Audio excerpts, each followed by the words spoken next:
kwento ng pag-asa at mga kwento ng buhay dito sa Barangay Love Stories. Love Stories.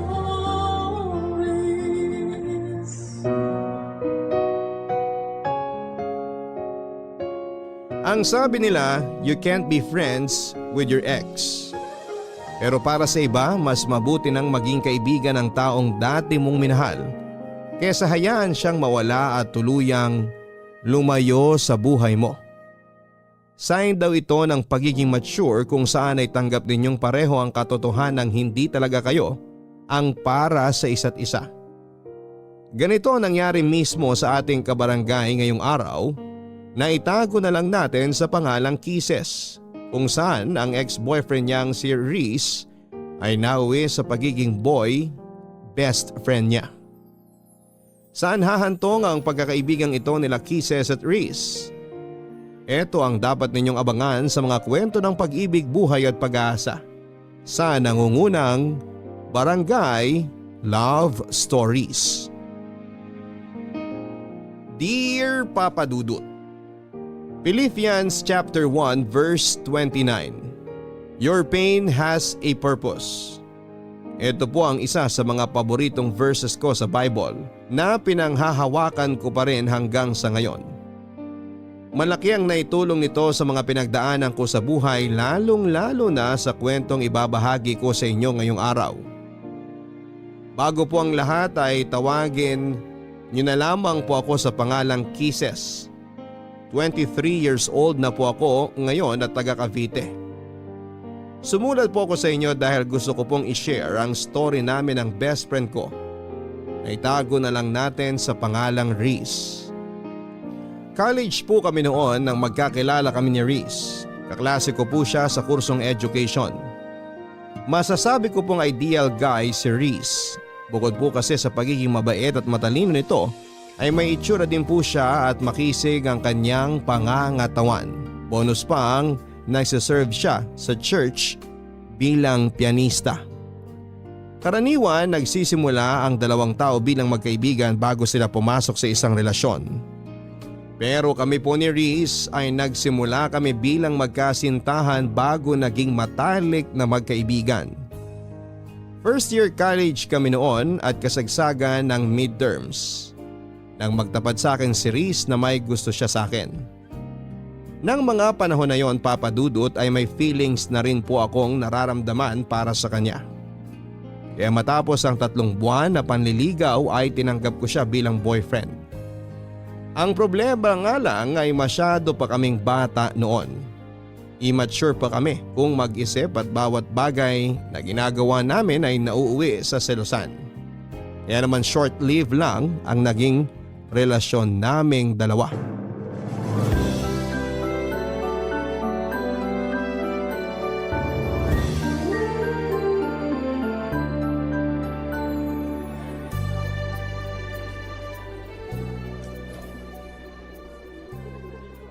Reese, saan pala tayo kakain? Sa cafeteria na lang tayo siguro kumain. Bakit? Gusto mo bang lumabas? Kahit doon na lang tayo sa cafeteria. Nakakatamad din lumabas, ang init kayo. Tsaka kailangan nating pumasok na maaga sa next class natin. Di pa ako nakakapag-review para sa oral recitation mamaya. Oo nga no, may oral pala tayo mamaya. May kopya ka ba ng lesson natin kahapon? Meron, nasa flash drive ko. Gusto mo mag-review na lang tayo habang kumakain? O sige, mas mabuti pa yon. Ah, nga pala. Hindi ako makakasabay pag-uwi mamaya. Bakit?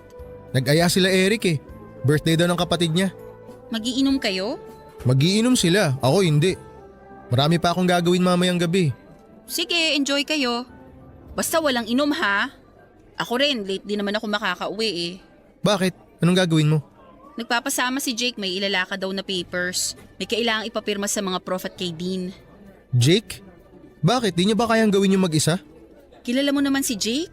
Sobrang mahiyain na tao noon. Tsaka takot siya kay Dean. Alam mo naman si Dean, tingin pa lang, akala mo nangangain ng tao. Lagi na lang nagpapasama sa iyo yung Jake na yan ah. Wala ba siyang ibang kaibigan? Baka mamaya pinopormahan ka na pala nun ah. Grabe ka naman mag-isip. Nagpapatulong lang naman yung tao. Nagpapatulong daw. Sabihin mo, may ibang motibo yan Jake na yan. OA ka ha? Alam naman niyang may boyfriend ako. Yun na nga eh. Alam niyang may boyfriend ka na tapos lapit pa siya ng lapit sa'yo. Nagsiselos ka ba? Harmless naman si Jake eh. Ikaw talaga sobrang malisyoso mo. Huwag mo na siyang samahan. Bakit naman? Nag-promise na ako sa kanya. Di sabihin mo busy ka o kaya may emergency, ganun. Di ka na naawa sa tao. Magpapapirma lang naman eh. Ang dali-daling magpapirma eh. Mabigat ba yung papel? Kailangan talaga may kasama siya? Riz, ayan ka na naman ha? Nagsisimula ka na naman. Nagsisimula ng ano? So ayaw mo? Mas gusto mong samahan si Jake? Bakit ba ayaw mo kay Jake? Ano, pagbabawalan mo na akong sumama sa mga kaibigan ko ngayon? Hindi kita pinagbabawalan. Sinasabi ko lang na ayaw kong dumikit-dikit ka dun sa Jake na yon. Kung sasama ka sa mga kaibigan mong babae, yon, walang problema sa akin yun. Alam mo, sumusobra na yung pagiging siloso mo eh. Insecure ka ba sa sarili mo at lahat na lang ng tao pinagseselosan mo? O sige, kung gusto mo, di dun ka na sa Jake na yon. Mas importante pala yung taong yun kaysa sa akin eh. Riz, kaibigan ko lang si Jake. Sasamahan ko lang siyang magpapirma. Hindi naman tayo lalabas mamaya, di ba? Saka sabi mo pupunta ka kina Eric. Pinagbawalan ba kita? Hindi naman, di ba? Oh, bakit nadami si Eric dito? Ang sinasabi ko lang, hindi ako naghihigpit sa'yo. Okay lang sa akin kung sino mga kasama mo. Mag-inom ka, gumala ka. Walang problema sa akin. Sana ganun ka rin sa akin. Bahala ka nga. Doon ka na sa Jake mo.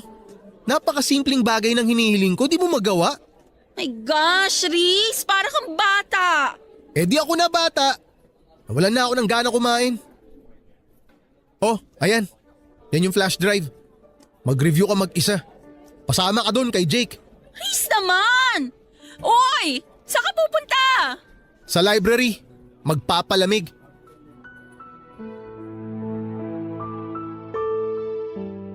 Palagi na lang kami noong away bate ni Riz, Papa Dudut. Kaya pareho naming napagdesisyonan na tapusin na lamang ang relasyon namin.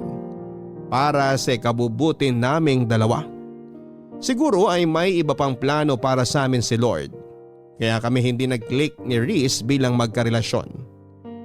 Ganon man ang nangyari ay nanatili pa rin kaming magkaibigan. Dahil siguro magkaklase kami at araw-araw naman kaming nagkikita kaya nagstay kami as friends.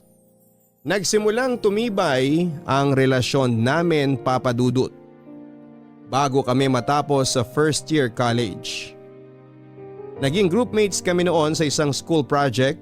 Noong unay medyo awkward pa kami sa isa't isa dahil nga sa naging past namin pero kalaunan ay nasanay din kami sa bagong setup namin.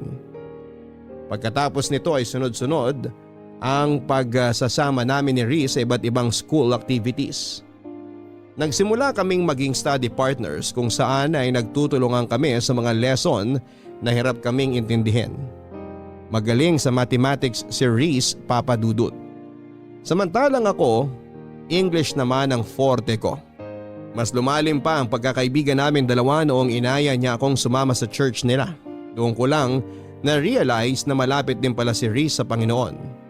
Simula noon ay naging parte na ng routine namin ang magkasamang umattend ng service sa church at sumali sa mga Bible study. Paminsan-minsan ay meron din kaming Bible study sa bahay namin, bahay nila at maging sa school kasama ang iba pa naming kaibigan. Naging hobby na rin naming pareho ang magsulat ng daily devotion na pareho naming binabasa tuwing katapusan ng buwan. Madalas nga ay nagugulat ako, Papa Dudut, dahil kasama ako sa devotions niya na siya namang ipinagpapasalamat ko sa kanya at pati na rin kay Lord.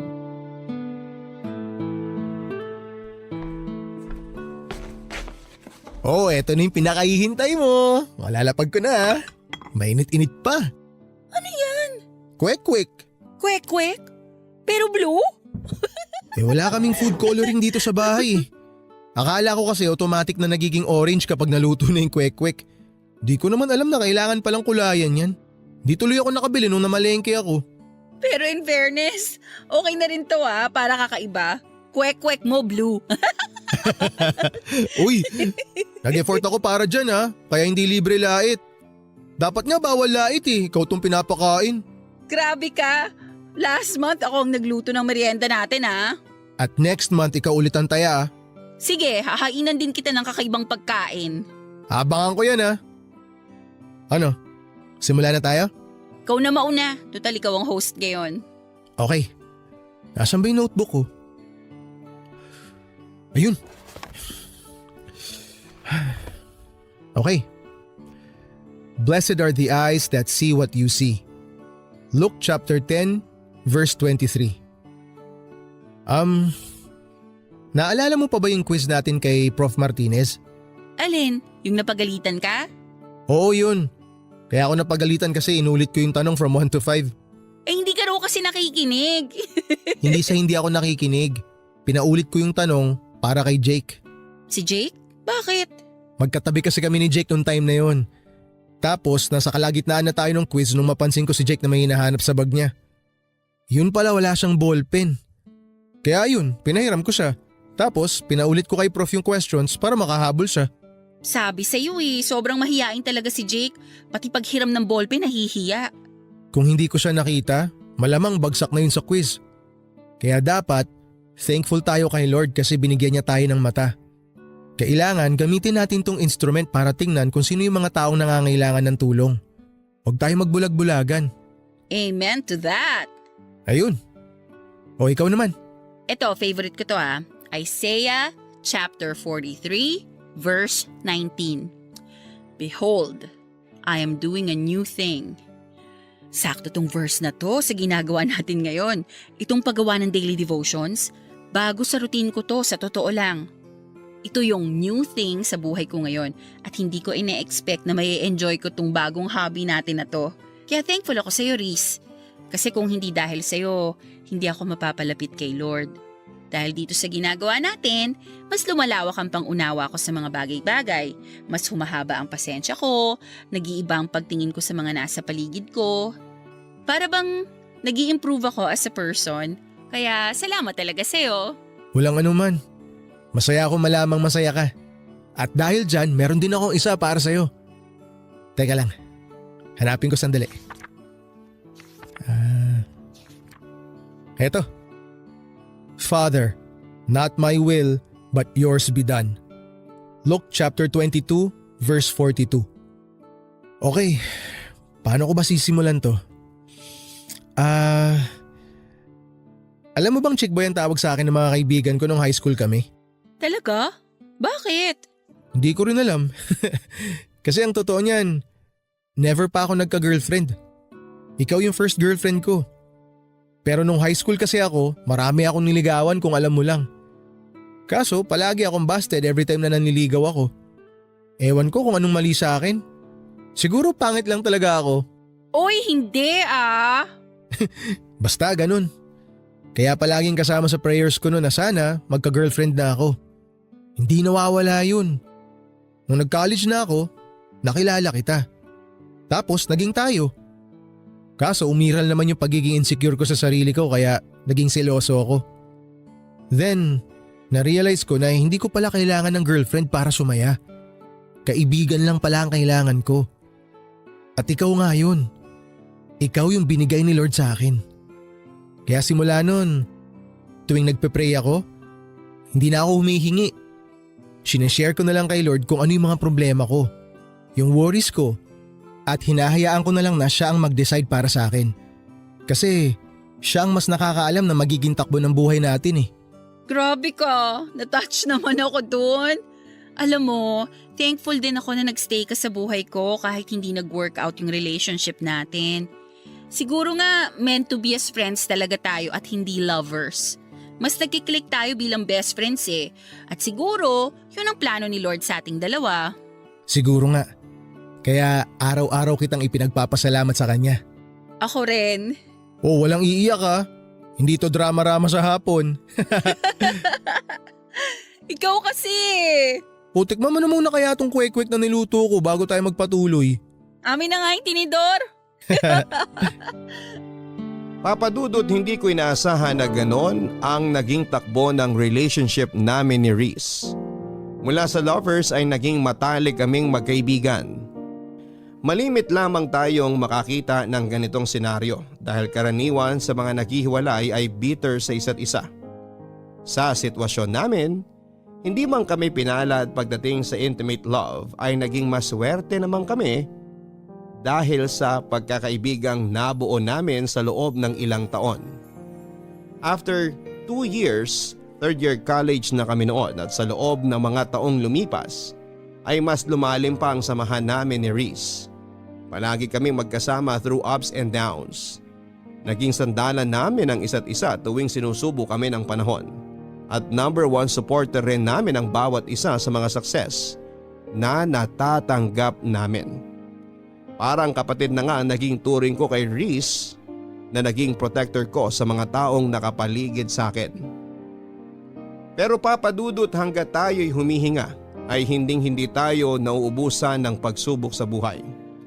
Dumating ang araw kung saan ay sinubok ang tatag ng loob ko at pananalig sa Diyos. Nangyari ang isa sa mga bagay na pinakatatakutan ko nang matanggap ko ang balita na inatake sa puso ang papa ko na noon ay nagtatrabaho sa ibang bansa. Papadudot, malaki ang pasasalamat ko kay Lord dahil hindi niya pinabayaan ng papa ko sa abroad. Na-survive ni Papa ang pinagdaanan niya pero dahil sa nangyari ay naapektuhan ng malala ang kalusugan nito. Kinailangan niyang umuwi sa Pilipinas para mabantayan namin siya ng maayos. At dahil nga sa pagkawala ng trabaho na inaasahan naming breadwinner sa pamilya ay kinailangan ko pong isakripisyo ang pag-aaral ko para makatulong sa aking mga magulang. Mapalad naman po ako at mabilis akong nakahanap ng trabaho bilang reservation officer sa isang travel agency. Sobrang bilis ng mga pangyayari sa punto ng buhay kong yon, papadudot. Sa isang iglap ay maraming nabago sa pamilya namin. Sa mga susunod na problemang dumating sa amin ay aminado akong nawala sa isipan ko si Reese. Sa sobrang busy ko sa trabaho noon at sa pagbabantay sa kalusugan ni Papa, ay napabayaan ko po ang pagkakaibigan naming dalawa. Hindi ko siya na-update sa mga pangyayari sa buhay ko at eto ang isa sa mga dahilan kung bakit siya nagkaroon ng tampo sa akin. Saka na lang nalaman ni Reese ang mga pinagdaanan ko noong malaman niyang hindi na pala ako nag-enroll para sa second semester. Masyado na kasi noong mabigat ang family problem namin kaya naisipan kong wag nang idamay pa roon si Reese. Kung problema lang sana ito sa school o mga bagay na madali lang solusyonan, ay naibahagi ko na ito sa kaibigan ko. Pero dahil personal ko itong problema at ang pamilya namin ay minabuti kong solohin na lamang ito. Nagtampo sa akin noon si Reese dahil pakiramdam niya ay kinalimutan ko na siya at binaliwala ko na lamang basta ang friendship namin. Agad ko naman pong inayos ang gusot sa pagitan namin dahil ayoko rin namang masira ang samahan naming dalawa. Reese! Oh, Kisses! Anong ginagawa mo rito? Kanina pa ako pabalik-balik dito sa bahay niyo. Nasa labas ka raw. Naku, pasensya ka na. May pinuntahan kasi ako. May message ako sa'yo kaso hindi mo naman binabasa kaya nagpunta na ako rito. Naku, sorry, hindi ko nabasa agad. Ba't ka ba na pa rito? May problema ba? Gusto ko lang sanang mag-sorry. Alam kong nagtatampo ka sa akin kasi hindi ko nasabi sa'yo yung plano ko na mag-stop muna sa school. Alam mo, aminin ko, medyo nakakatampo nga yun.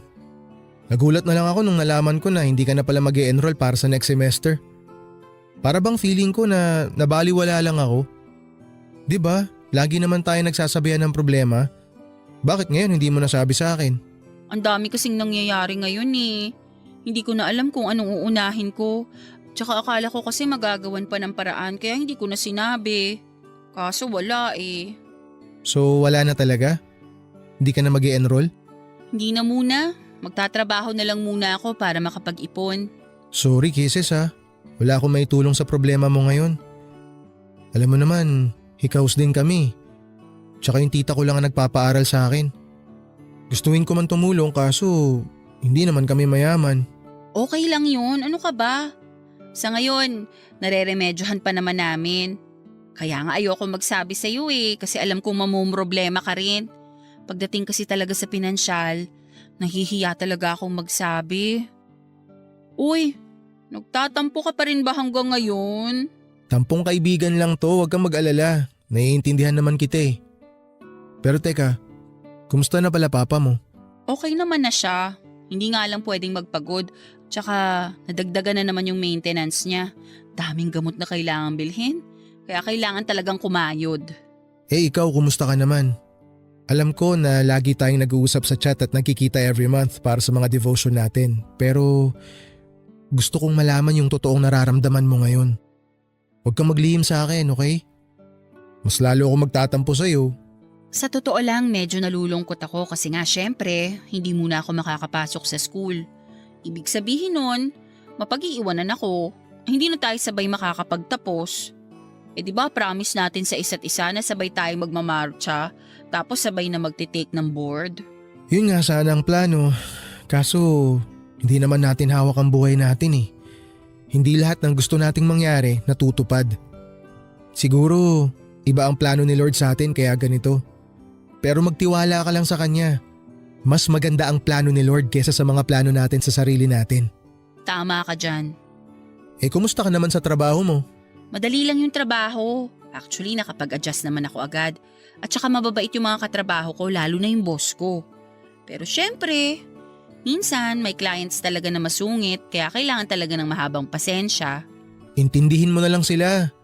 Hindi natin alam kung ano pinagdadaanan nila eh. Alam ko naman yun.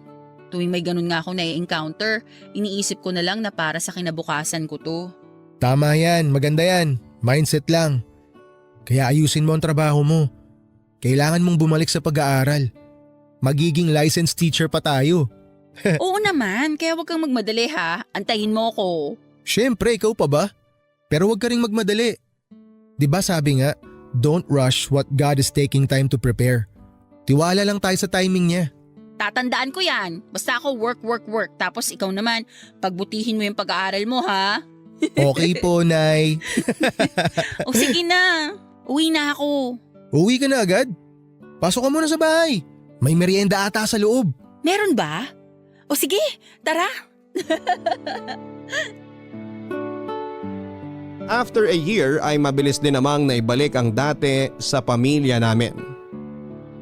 Dahil sa sipag at tiwala kay Lord ay unti-unti rin kaming naging financially stable. Hindi na rin po bumalik sa ibang bansa si Papa. Minabuti naming manatili na lamang siya dito sa Pilipinas para sa ganoon ay mabantayan namin siya.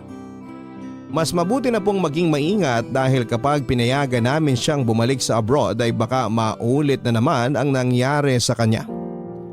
Hindi ko po kaagad iniwan ang work ko at nagpatuloy ako sa pagtatrabaho para mapaghandaan ang pagbabalik ko sa pag-aaral. Gusto ko po kasing magkaroon ng sapat na ipon para masuportahan ang sarili ko at hindi na umasa sa mga magulang ko.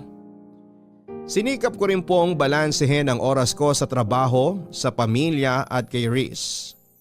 Patuloy ko siyang sinuportahan sa kanyang pagpupursige na makamit ang pangarap naming maging licensed teacher. Hindi ko rin po kinalimutang umattend sa mga Bible studies kasama si Riz at ang pagpunta sa mga Sunday service para makapagpasalamat kay Lord sa patuloy na paggabay sa amin at pagbibigay ng blessings.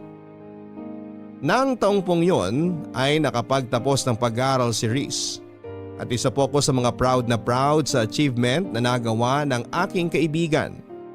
Pero sa kabila nito, Papa Dudut, ay hindi ko maiwasang makaramdam ng inggit dahil napag-iwanan na ako ng mga kaklase ko. Pareho naming pinangarap ni Riz na makapagtapos at sabay na ipagmayabang sa mundo ang diplomang matatanggap namin. Pero dahil sa mga hindi magagandang bagay na nangyari sa buhay ko, ay hindi ko na ito magagawa pa kasama ang best friend ko.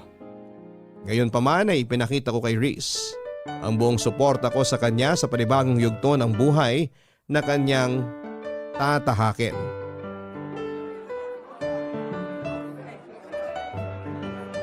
Ate Kisses! Nandito kami! Uy, Jenica! Kanina ko pa kayo hinahanap, nandito lang pala kayo. Ang daming tao, grabe. Di mo na naabutan pagkuha ni Kuya sa diploma niya. Kaka-out ko lang kasi sa trabaho tapos bumili pa ako ng regalo. Kaya nga ako laging nagpapasend sa'yo ng pictures para kahit papano makita ko yung reaction niya during graduation. Madami akong sinend sa'yo. Oo nga salamat. Nakasave na lahat sa phone ko. Teka, nasa na ba siya? Nagpapapicture pa yata sa mga kaklase nyo. Oh, ayan na pala si Kuya! Kuya, congratulations! Thank you. Ang pogi naman ng bagong graduate. Bagong gupit. Siyempre naman, dapat gwapo tayo sa mga picture. Talagang pinaghandaan Ito yung matagal na nating hinihintay. Oo nga, sa wakas abot kamay mo na rin ang pangarap mo. Hindi pa, may board exam pa tayo. Pero at least natapos mo na yung first step. Lisensya na lang ang kulang. Alam mo, naiinggit ako sa inyo kasi tapos na kayo samantalang ako. On hold pa lang ang future ko. Hanggang ngayon ba yan pa rin ang nararamdaman mo? Hindi ka naman napag-iiwanan Isipin mo na lang na nakabreak ka lang. Tsaka hindi naman karera ang buhay. Hindi to pabilisan. Nakakalungkot nga kasi marami sa atin na masyado nagmamadali sa buhay. Minsan nakakalimutan na nilang i-enjoy yung moment. Hindi ko rin naman kasi maiwasang makaramdam ng inggit Parang ngayon, ang sarap sana sa feeling kung nakasuot rin ako ng toga. Ang saya sana kung kasama ako sa class picture nyo, na may pangalan din ako sa yearbook. Siyempre, kayo yung mga nakasama ko nung journey ko sa pagiging teacher ko. Kaya nalulungkot lang ako na hindi ko kayo makakasabay. Ano ka ba? Walang expiration date ang pag-aaral. Pwede ka naman bumalik sa school anytime Makukuha mo pa rin yung diploma mo. Magiging teacher ka rin balang araw. Makakamit mo yung pangarap mo basta magpursige ka lang. Huwag kang panghinaan ng loob. Mas proud nga ako sa iyo kasi nakakatulong ka na sa pamilya mo kahit hindi ka pa-graduate. At sure ako pati mga magulang mo proud na proud din sa'yo. Salamat Ay nako, nagdrama pa ako. Ngayon pa talaga na dapat happy lang kasi moment mo to. Bida-bida talaga ako minsan no? Anong minsan? Madalas. Ay talaga ba? Biro lang. Sige, di ko nabibigay tong gift mo. May regalo ka sa akin? Nasaan? O ayan. Congratulations! Uy! Salamat, nag-abala ka pa. Sus, kunwari ka pa, gusto mo rin naman. Nakailang pasaring ka na kaya tungkol sa regalo mo. Joke lang naman yun, tinutuo mo naman. Baliw! Kahit naman hindi ka magpasaring, ibibili talaga kita ng graduation gift kasi deserve mo yan. Proud ako sa'yo, tandaan mo yan. At ikaw, tandaan mo rin na lagi ako nakasupport sa'yo. Siyempre, tulad nga ng sabi ko kanina, proud na proud ako sa'yo. Matagal pa ba kayo dyan? Baka naman gusto nyong sa bahay na lang ipagpatuloy ang tsikahan nyo kasi gutom na po ako Bakit, magpapakain ka ba? May surprise handaan sa bahay. Marami kang sponsor kaya umuwi na tayo. Paano pa magiging surprise yun kung sinabi mo na? Ay, oo nga pala no. Sorry, hindi ko sinasadya. Ikaw talaga? Napaka-spoiler mo. Kayo kasi ang dami niyong kwento Magkunwari ka na lang na nagulat mamaya. Sige na, tara na. Kisses, halika na. Ganun na nga po ang ginawa ko, Papa Dudut. Katulad ng sinabi sa akin ni Riz ay hindi ako nagpadaig at humabol ako. Ginawa ko motivation ang pagbabalik ko sa school para pagbutihin pa ang trabaho. Nang makakuha ako ng sapat na ipon ay nagsumikap ako makabalik sa pag-aaral. Hindi nga nagtagal ay nakapag-enroll po ulit ako sa university kung saan kami sabay na nag-aral ni Riz. Sobrang saya ni Riz nang mabalitaan niyang nagbalik na ako sa eskwela para ipagpatuloy ang kurso ko. Sa katunayan ay mas excited pa nga siya kesa sa akin. Sa pagkakataong yon, sa halip na mag-enroll sa isang review center at paghandaan ang kanyang board exam ay naisipan ni Riz na maghanap na muna ng trabaho. Ayon sa kanya, siya naman na mag-iipon habang ako ay nag-aaral pa. Gusto raw kasi niya na hintayin ako para sabay kaming makapag-review at sabay na maging lisensyadong guro.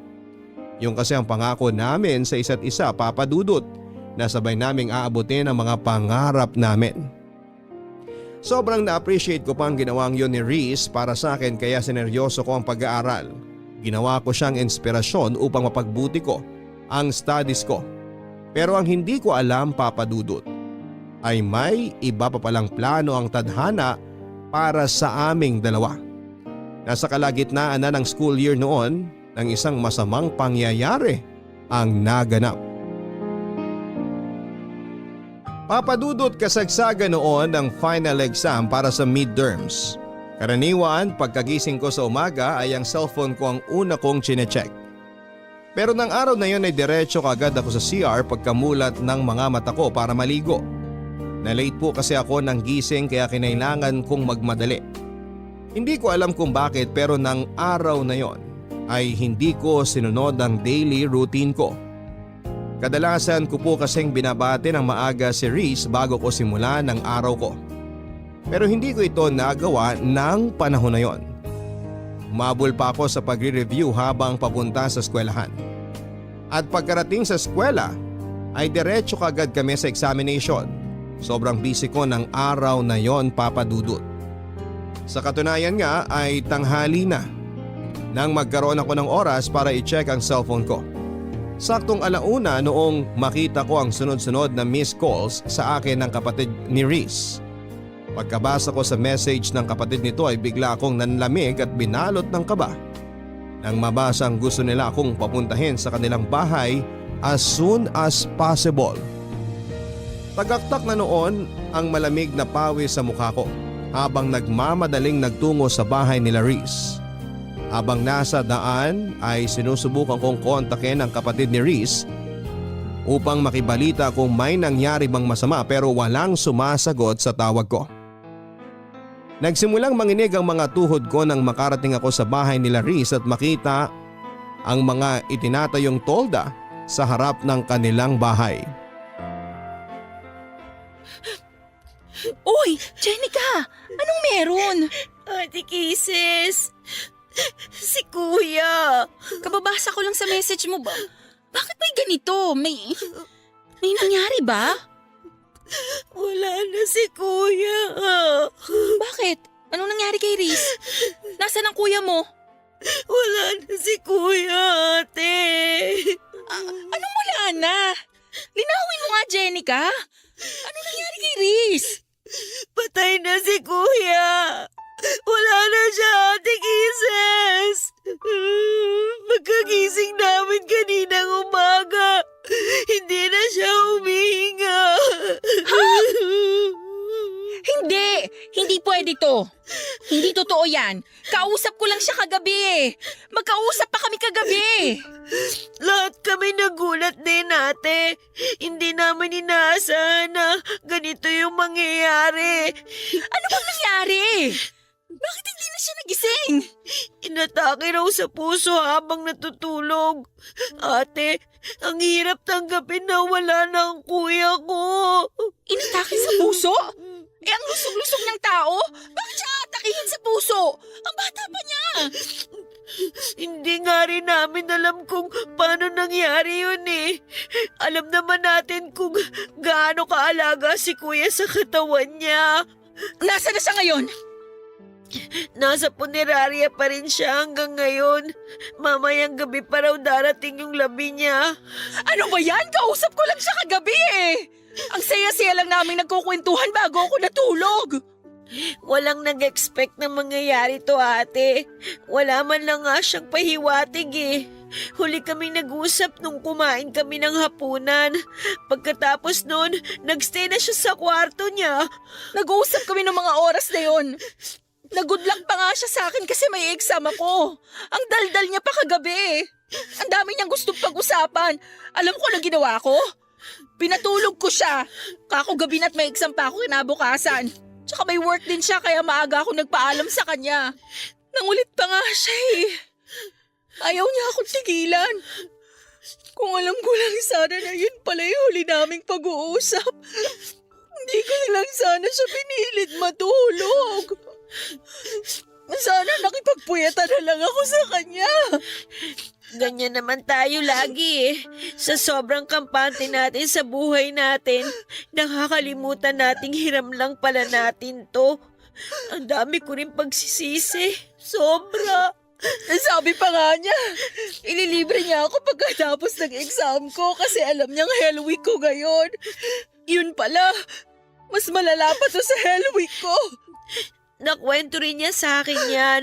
Sobrang busy ka raw kasi exam, kaya sobrang miss ka na niya. Alam mo ba kung ano huling message ng kuya mo sa akin? I love you. Anong sinagot mo sa kanya? Nag-I love you too ako. Mabuti na lang sinagot ko siya pabalik kasi kung hindi, habang buhay ko yung pagsisisihan. Ang daya ng kuya mo. Bakit naman siya nang iwan ng ganito? Ang dami pa naming plano eh.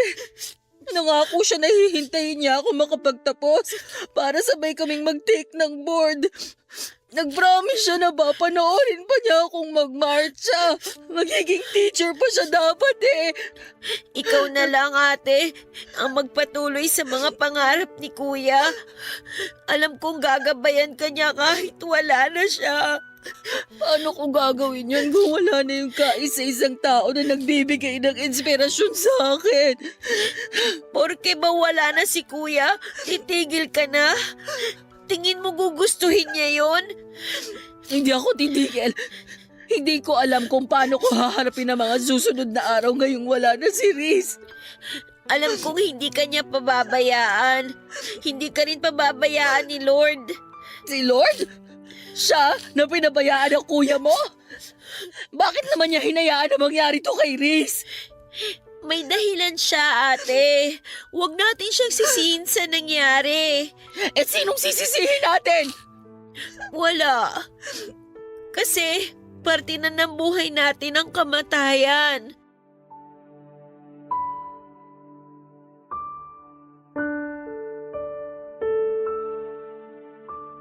Papadudot habang nilalapitan ko, ang kabaong ni Riz ay parang pelikula na nag-flashback sa isipan ko ang mga ala-ala naming dalawa. Simula noong una kaming nagkita, noong niligawan niya ako at noong mga panahong away-bati kami bilang mag-boyfriend at girlfriend. Bumalik ako sa mga panahong sabay pa kaming pumasok sa klase. Yung mga moment na magkasama kaming nagre-review para sa exam. Mga araw na pag-attend namin sa Bible studies at sa church para magpasalamat kay Lord. Isa na siguro sa mga alaalang hindi ko makakalimutan kay Riz ay ang mga ngiti sa mata nito habang nakatungtong sa stage, suot ang kanyang toga at hawak-hawak ang diploma niya. Napakabata pa niya para bawiin siya ng Panginoon sa mundong ito, Papa Dudut. Marami pa siyang pwedeng gawin. Marami pa siyang pangarap sa buhay na gustong tuparin.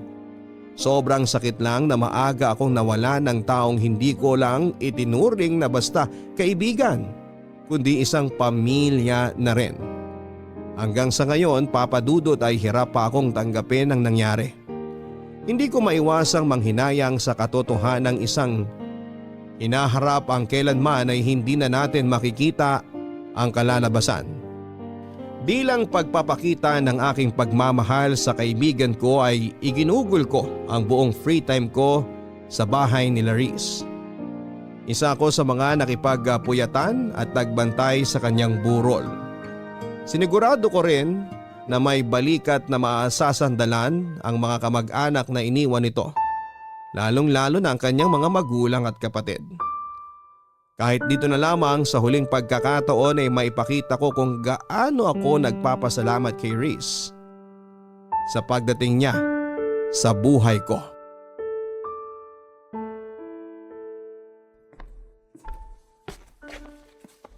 Oh, Ate Kisses, gising ka na pala. Pasensya na, nakatulog ako. Hindi ko na namalayan. Okay lang. Kailangan mo ring magpahinga. Gabi-gabi ka nang nagpupuyat eh. Hindi ko maiwan-iwan ang kuya mo eh. Kahit na ito na lang yung huling pagkakataon na maipakita ko yung respeto at pagpapasalamat ko sa kanya. Ipinagtabi pala kita ng pagkain sa kusina. Kung nagugutom ka na, kumain ka muna. Hindi ka na namin ginising kanina kasi alam kong pagod ka. Salamat ah. Mamaya na lang ako kakain. Pogi ng kuya mo sa graduation picture niya, ano? Pinaghandaan niya yan eh. Di ba nga nagpagupit pa siya? Sabi kasi niya, forever na yung picture na yan. Yan yung katangi-tanging picture na may pagmamalaki niya sa lahat. Milestone picture daw. Kumbaga sa computer games, yan yung patunay na natapos na niya yung last level kaya level up na sa bagong stage. Tapos magagamit lang pala para sa burol niya. Nang saklap. Ganda ng mga ngiti niya oh. Yan yung isa sa mga mamimiss ko sa kanya. Yung smile niya. Ako, ang mamimiss ko sa kanya, yung araw-araw na pambubulabog niya sa akin tuwing umaga kapag late na ako sa school. Laging on time yung taong yan eh. Ayaw niyang nalilate. Mahalaga ang oras para sa kanya. Tama ka. Inis na inis nga ako sa ugaling niyang yan noon eh. Kasi lagi siya nagmamadali. Kesyo baka matraffic daw o baka mawala ng masasakyan. Pero ngayon, yan na yung bagay na hinahanap-hanap ko. Totoo nga no, na tsaka lang natin marirealize ang kahalagahan ng isang bagay kapag nawala na to sa atin. Mga bagay na tinitake for granted lang natin pero malaki pala ang impact kapag nawala na. Oo nga. Tulad ng oras. Inuubos natin yung buong araw sa pagbababad sa social media. Hindi natin alam. Nababawasan na pala yung oras na dapat kasama natin yung mga taong mahal natin. Wala eh. Nasa huli talaga ang pagsisisi. Alam mo, habang nagsusulat ako ng devotion kaninang umaga, sakto yung Bible verse na nabasa ko. Anong verse ate? Philippians chapter 1, verse 29. Your pain has a purpose. Ilang oras akong nakatunganga lang sa verse na yan. Iniisip ko kung anong purpose ng pain na nararamdaman ko ngayon. Kaso, kahit anong isip ko, wala akong makitang rason kung bakit kailangan nating masaktan ng ganito. Siguro hindi pa natin makita yung rason ngayon kasi nga nagluluksa pa tayo. Pero lahat naman ng tao dumadaan sa pagsubok, di ba? Para mas tumibay, para matuto. Ang hirap lang kasing tanggapin. Hindi ko siya maiwasang tanungin kung bakit si Riz. Bakit siya pa? Worth it pa na mawala si Riz para lang tumibay ako? Para matuto ako? Kasi para sa akin hindi. Alam mo kung bakit? Kasi si Riz ang nagpapatibay sa akin. Dahil sa kanya, marami akong natututunan. Ang kuya mo ang dahilan kung bakit ako mas napalapit kay Lord. Pero sa nangyayari ngayon, hindi ko alam kung mananatili pa ba ako sa dating pananampalataya ko sa nakakataas. Huwag mong questionin si Lord, ate. Kasi siya ang mas nakakaalam ng lahat kaysa sa atin.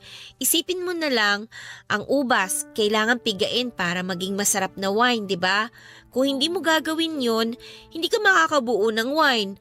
Ang mga nanay, kailangan nilang dumaan sa masakit na proseso ng panganganak bago nila makuha yung blessing na regalo ni Lord. Kayo ni Kuya, kayo ang best example ng Bible verse na binanggit mo. Naging kayo, nasaktan ninyo yung isa't isa, pero ano ba yung kinalabasan ng lahat ng yun? Naging mag-best friends kayo, di ba?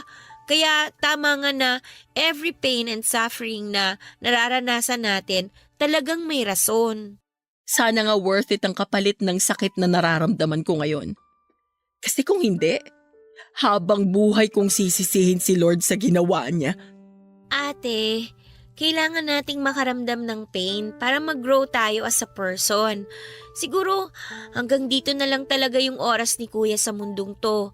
Siguro ang purpose niya lang talaga para magabayan ka. Ginamit siyang instrumento para mas mapalapit ka kay Lord. Sa tingin mo ba, matutuwa si Kuya kapag nalaman niyang galit ka ngayon sa Diyos? Masisisi mo ba ako kung ganito ang nararamdaman ko ngayon? Alam kong masakit ang nangyari. Ako rin naman mas doble nga ang sakit sa akin kasi kuya ko yung nawala Pero hindi na maibabalik si kuya ng galit natin.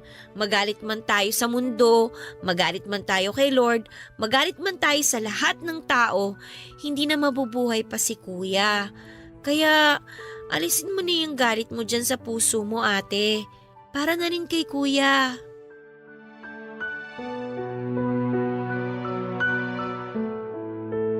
Mahigit 1 linggo rin po naming pinaglamayan ng mga labi ni Riz bago siya inilibing sa kanyang huling hantungan. Aaminin ko po sa inyo, Papa Dudut, na noong mga panahong yon ay nawalan ako ng ganang mag-aral. Hirap ako mag-focus sa klase at para bang nawala na ako ng inspirasyon para magpatuloy. Sa loob ng mahigit 1 buwan ay pinagdaanan ko ang tinatawag na 5 stages of grief and denial. Anger, bargaining, depression, and acceptance.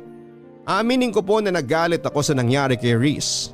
Nagalit ako kay Lord kung bakit gano'n na lamang ang naging desisyon niya.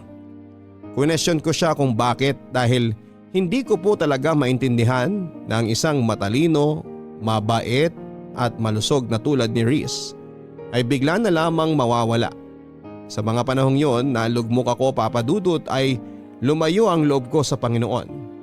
Aminado ako na dahil sa nangyari ay nawala na ang pananampalataya ko kay Lord. Papa Dudut, sa 5 stages of grief na nabanggit, ang pinakamahirap na siguro ay ang depression stage. Akala ko noon ay unti-unti ko nang natatanggap na wala na si Riz, pero dumating talaga ang mga moments, lalo na kapag nag-iisa ako at bumabalik sa alaala ko si Riz. Doon muling bumabalik ang sakit, Papa Dudut. Mugto na noon ang mga mata ko sa gabi-gabing pag-iyak. Isa sa mga naging coping mechanism ko ay ang pag-inom ng alak. Pagkatapos ng klase ay nagiinom ako para lamang makalimutan ang nangyari. Para mabawasan ang sakit. Ito ang naging dahilan, Papa Dudut, kung bakit muntik nang masira ang pag-aaral ko. Kung nabubuhay lang sana si Riz noong mga panahong pinababayaan ko ang sarili ko, ay alam kong hindi niya magugustuhan ang nakikita niya. Paniguradong pagagalitan niya ako katulad ng lagi niyang ginagawa tuwing napapansin itong nawawala na ako ng pag-asa. Lagi niyang sinasabi noon na kapag dumating ako sa puntong tila ba wala nang sagot ang problema ko at wala nang taong matatakbuhan ay lumapit lamang ako kay Lord. Pero sa pagkakataong yon, Papa Dudut, ay hindi po ako noon handang lumapit sa Diyos. Dahil nagtatampo pa ako sa nangyari kay Riz. Hanggang isang gabi ay dinalaw ako ni Riz sa panaginip ko. Masaya siya. Ang kislap sa mga mata nito ay katulad ng mga ngiti niya noong nag-graduate siya sa college. Kinausap niya ako sa panaginip ko, Papa Dudut, at sinabing kailangan kong magpatuloy. Kailangan kong magpakatatag. Hindi lang para sa sarili at pamilya, kung hindi para sa mga pangarap naming dalawa. Nangako siyang patuloy niya akong sosuportahan at i-guide sa bawat hakbang na gagawin kahit na wala na siya sa tabi ko.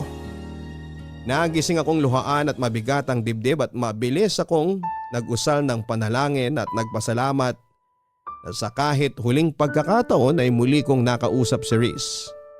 Nang araw din na yun ay nagtungo ako sa church namin at doon ay bukas palad akong sinalubong ng church pastor namin na si Pastor Domingo.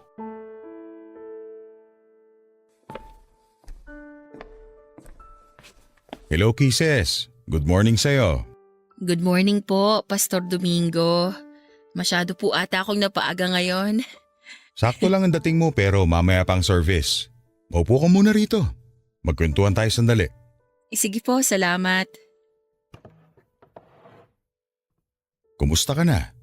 Ngayon na lang ulit kita nakita rito Oo nga po Marami lang po kasi akong ginawa nitong nakaraang linggo, kaya po hindi na ako nakapunta rito.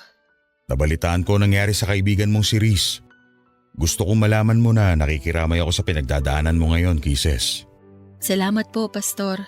Kay bait na bata. Naalala ko pa nung una mo siyang ipakilala sa akin. Sobrang bibo. Natuwa ako nung malaman ko na active din pala siya sa simbahan nila. At magaling pang gumamit ng organ. Sobrang lakas po talaga ng pananampalataya ni Reese kay Lord. Kaya hanggang ngayon, hindi ko pa rin talaga lubos maisip kung bakit gano'n na lang ang sinapit niya. Parang napaka-unfair eh. Kung sino pa yung mabait, yung taong marami sanang maiaambag sa lipunan, yung taong maraming natutulungan, sila pa yung unang binabawi sa atin. Bakit hindi kunin ng Diyos yung mga kriminal, yung mga mamamatay tao dyan? Dapat kinuha niya yung mga taong hindi takot gumawa ng kasalanan kasi sila ang dahilan kung bakit sobrang dumi ng mundo. Walang pinipili ang kamatayan, Kisses. Pero sa tanong mo kung bakit nauunang mawala mga taong mababait, ito ang sagot ko dyan. Kasi maaga silang namulat. Marami na silang kabutihang nagawa sa puntong wala na silang kailangan pang patunayan sa Diyos. Kumbaga, tapos na yung journey nila. Hindi ko po kayo maintindihan. Sabihin nating may tanim kang kamatis. Alin sa mga bunga nitong unang pipitasin mo? Siyempre yung hinog, di ba? Kasi dumating na sila sa oras na kailangan na silang pitasin. Yung mga may iwan, sila yung kailangan pa ng panahon para lumaki na maayos. Ang ibig niyo bang sabihin, kaya naiiwan ng mga masasamang tao dahil deserve nilang mabuhay ng mas matagal? Naiiwan ang mga masasamang tao kasi sila yung paulit-ulit na binibigyan ng chance ni Lord para magbago. Binibigyan sila ng oras para pagsisihan ng mga maling bagay na ginawa nila, para harapin ang bunga ng kasalanan ginawa nila. Katulad ng kamatis, kailangan pa nila ng panahon para magbago. At kung kailan hinog na sila, saka na lang sila makakabalik sa paraiso ng Diyos. Kaya nga po unfair, diba? Unfair para kanino? Para sa atin o para kay Reese? Para kay Reese. Kasi marami pa siyang pangarap na hindi niya mararanasan kasi maaga siyang binawian ng buhay. Sa tingin mo, mas maganda bang manatili dito sa lupa si Reese kesa sa paraiso ng Panginoon? Hindi ko po alam. Huwag ka malungkot dahil wala na si Reese. Ituring mo siya na mapalad dahil nasa langit na siya kasama ang Panginoon. Hindi niya na kailangan pa mag-suffer sa mundong ito na puno ng kasalanan. Magdiwang ka kasi nasa paraiso na siya, ang lugar na may panghabang buhay na kapayapaan. Sobrang miss ko na po talaga siya, Pastor. Gamitin mo ang mga alaala niya para magpatuloy. Mahirap ang mawala ng mahal sa buhay. Pero once na tinanggap mo na ang katotohanan ng nasa masayang lugar ng kaibigan mo, sigurado akong hindi na sakit ang magiging dulot ng mga alaala niya, kundi saya at pasasalamat na kahit sa maikling pagkakataon ay nagkakilala kayong dalawa. Lagi ko po yung tatandaan.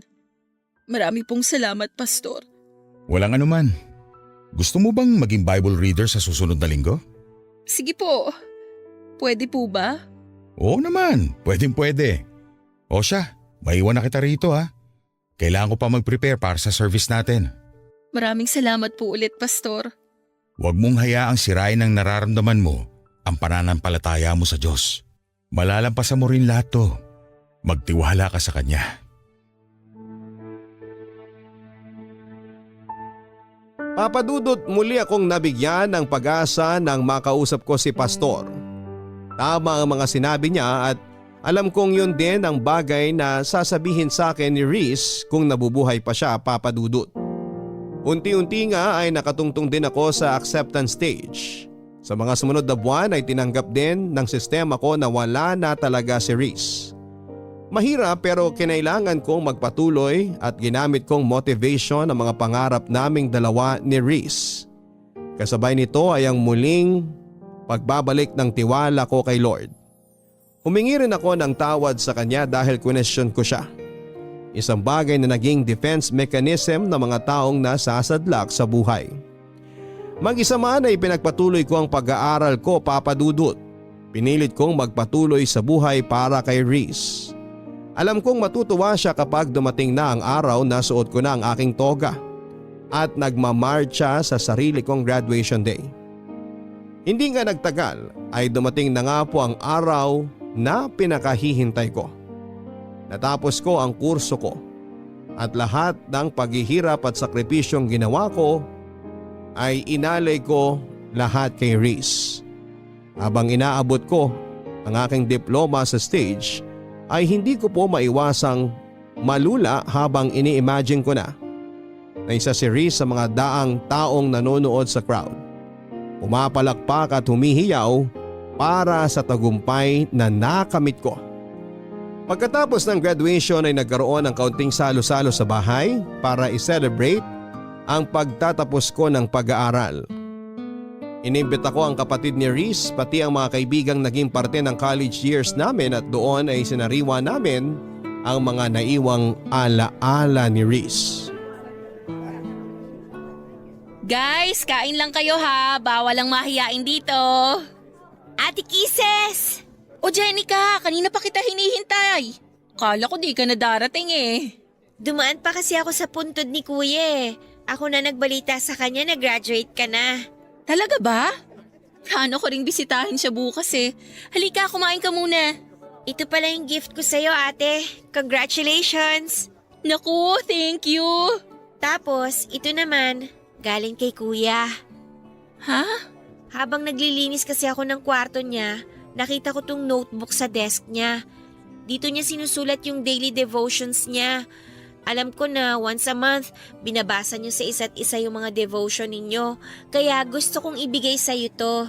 Gusto kong mabasa mo yung mga huling devotion niya. Hindi naman siguro magagalit si Kuya na pinakialaman ko yung gamit niya, di ba? Tsaka, alam ko naman na gusto rin niya na mabasa mo yung mga final devotion niya. Salamat, Jenica ha. Ito na siguro yung pinakamagandang gift na na-receive ko ngayong araw. Kumusta ka naman na, ate? Eto, nagpapatuloy pa rin sa buhay. Tatapusin ko tong pangarap namin ni Reese. Promise ko yan eh. Malapit na! Ilang kembot na lang! Oo nga. Pero mahaba-haba pa to. Kailangan ko pang mag-review para sa board. At kailangan ko pang pumasa para makakuha ng lisensya. Kayang-kaya mo yan, ikaw pa! Oo naman, kakayanin ko to. Pero alam mo, aaminin ko sa'yo. Sobrang miss ko na si Reese. Araw-araw kong pinagpipray na sana dalawin ulit niya ako kahit sa panaginip lang. Sobrang thankful nga ako sa'yo, ate eh. Kasi nandyan ka na nagmahal kay Kuya nung nabubuhay pa siya. At least dahil sa'yo, naging masaya ang buhay niya. Sabi nga nung nabasa kong quote sa Facebook, kapag naging kaibigan mo raw ang ex mo, ibig sabihin nun, hindi tumigil yung pagmamahal mo sa kanya. At totoo naman yun kasi nakita ko kung gaano nyo kamahal ang isa't isa. Wala naman sa label yan eh. Best friends man yan o jowa, ang pinakamahalaga pa rin at the end of the day, mahal nyo yung isa't isa. Yun ang ginawa namin ni Reese. Kaya mas lalong lumalim yung relationship namin. Natumbok mo, ate! So, ano na palang plano mo after graduation? Mag-work ka ba or magpiprepare ka na kagad para sa exam? Mag-e-enroll na agad ako sa review center. Gusto ko makakuha ako agad ng license para makapag-start na akong magturo. Abot kamay ko na tong pangarap namin ni Reese eh. Kaya ayoko nang patagalin pa. Ngayon pa lang, i-congratulate na kita, ate. Good luck sa'yo, ha? Palagi kitang isasama sa prayers ko. Salamat. O sige na, kumain ka na dyan. Magpakabusog ka ha, huwag kang mahiya. Nagluto talaga si mama ng maraming handa para sa araw na to. Maiwan na muna kita dyan ha. Nag-prepare kasi ako ng message eh. Gusto ko magpasalamat bago umalis yung ibang bisita. Sige lang, ate. Huwag mo na ako alalahanin dito. Good afternoon po sa inyong lahat. Habang kumakain kayo, gusto ko lang magpasalamat sa mga taong naging parte ng journey ko na to. Siyempre, una sa lahat, kay Lord, dahil hindi niya ako binitawan at patuloy niya akong ginabayan sa pag-aaral. Second, sa family ko, especially kina mama at papa na walang sawang sumuporta sa akin at nagpagod para lang makapag-aral ako. Sa mga kaibigan at kaklase ko na nagpakopya sa akin, joke lang po. At kay Reese, na naging inspirasyon ko. Kung nasan ka man ngayon, alam kong nakikinig ka. Congratulations! Congratulations sa ating dalawa. Gusto kong malaman mo na araw-araw kitang namimiss. At kahit na nasa langit ka na, Alam kong nag-cheer ka pa rin para sa akin. Lagi kang magiging isa sa mga rason ng lahat ng tagumpay na matatamasa ko. Kahit na magkaroon ako ng sariling pamilya, lagi akong maglalaan ng puwang sa puso ko para sa'yo. Thank you, Reese. Until we meet again. I love you sa pinaka-the best na best friend sa buhay ko.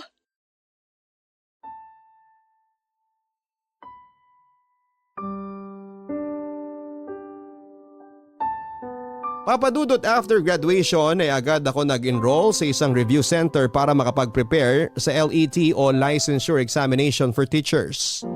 November noong 2019 nang maipasa ko ang board exam. Labis ang pasasalamat ko kay Lord nang makita ko ang pangalan ko sa listahan ng mga nakapasa. Magkahalong saya at lungkot ang naramdaman ko nang sa wakas ay isa na akong licensed professional teacher. Masaya ako dahil nakamit ko na ang pangarap naming pareho ni Reese. Pero may kaunting lungkot din na nararamdaman dahil mag-isa na lamang akong nakaabot nito. Noong nahinto ako sa pag-aaral ay si Reese ang nagpatuloy sa pangarap naming makapagtapos. Ngayon naman ay turn ko na para ipagpatuloy naman ang nasimulan namin ni Reese. Ito ay ang makapagturo ng hindi lang impormasyon sa mga kabataan kundi magsilbing role model na rin at magtanim ng magagandang asal para sa mga susunod na henerasyon. Hanggang dito na lamang po ang aking kwento, Papa Dudut, at sana ay gawin din itong inspirasyon ng inyong mga listeners lalo na sa mga mag-aaral ngayon. Maraming pagsubok at balakid na ibabato si Lord sa ating buhay pero hindi niya ito ibibigay dahil gusto niya tayong pahirapan. Kung hindi ginawa niya ito para patibayin tayo sa pagharap ng panibagong yugto ng ating buhay. Ang inyong forever kapuso at kabarangay, Kisses.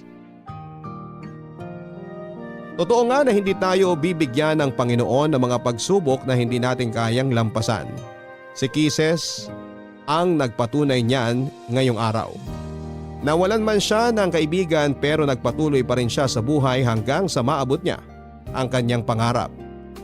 Minsan mga kabarangay ay kailangan nating makaranas ng masasamang bagay sa buhay natin dahil ang mga bagay na ito mismo ang magbibigay sa atin ng kalinawan tungo sa tamang direksyon na dapat nating tahakin. Lagi nating tatandaan na tuwing tayo'y nalulugmok sa problema, lagi nandyan ang Diyos na handang gumabay sa atin. Hanggang sa muli, ako po si Papa Dudut sa mga kwento ng pag-ibig, buhay at pag-asa sa Barangay Love Stories number 1. Mga kwento ng pag-ibig, kwento ng pag-asa at mga kwento ng buhay dito sa Barangay Love Stories. Love Stories. Forever. Nagustuhan ng iyong napakinggan? Ituloy yan via live stream sa www.gmanetwork.com/radio.